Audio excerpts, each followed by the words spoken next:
தகமபனி அவ்வளோதான். மகதிங்கிற ஒரு ராகம், அந்த ராகத்தில் வந்து போட்டது இந்தியாவிலேயே சினிமா பாட்டு போட்டவர் இவர் ஒருத்தர் தான், மெல்லிசை மன்னர் எம்எஸ்வி அவர்கள். உங்களுக்கு தெரிஞ்சு நாலே ஸ்வரத்தில் வேற யாராவது வந்து சினிமாவில் மியூசிக் பண்ணிருக்காங்களா? டைரக்டர் சார் வந்து அபூர்வ ராகங்கள்னு பேர் வச்சுருந்தார் படத்துக்கு. கூப்பிடுவார் விசு, நான் வந்து அபூர்வ ராகங்கள்னு பேர் வச்சுருக்கேன் படத்துக்கு, யாருமே உபயோகப்படுத்தாத ராகத்தை இதில் போடணும் அப்படின்னு சொன்னார். பட் இது இப்போ எப்படி போடுறது என்ன செய்கிறது ஒரே குழப்பம். ஒரு படம் என்னுடைய மானசீக குரு பாலமுரளிகிருஷ்ணன் அவர்கள் கூப்பிட்டு கேட்டார். இப்போ நான் சொன்னேன், இந்த மாதிரி நான் ஒரு படத்துக்கு வேலை செய்கிறேன் மியூசிக் டைரக்டராக, அதில் வந்து பேர் வந்து அபூர்வ ராகங்கள்னு பேர் வச்சுருக்காரு டைரக்டர்.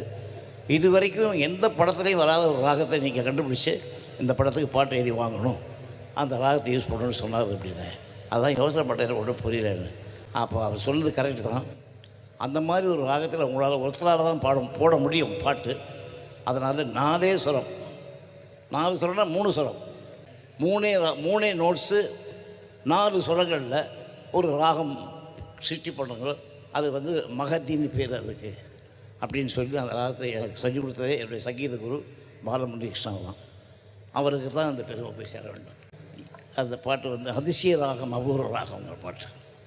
அதில் கடைசியில் பைரவிங்கிற கேரக்டர் பேர் வரும், அதுக்கு பைரவி வச்சுக்கலாம்.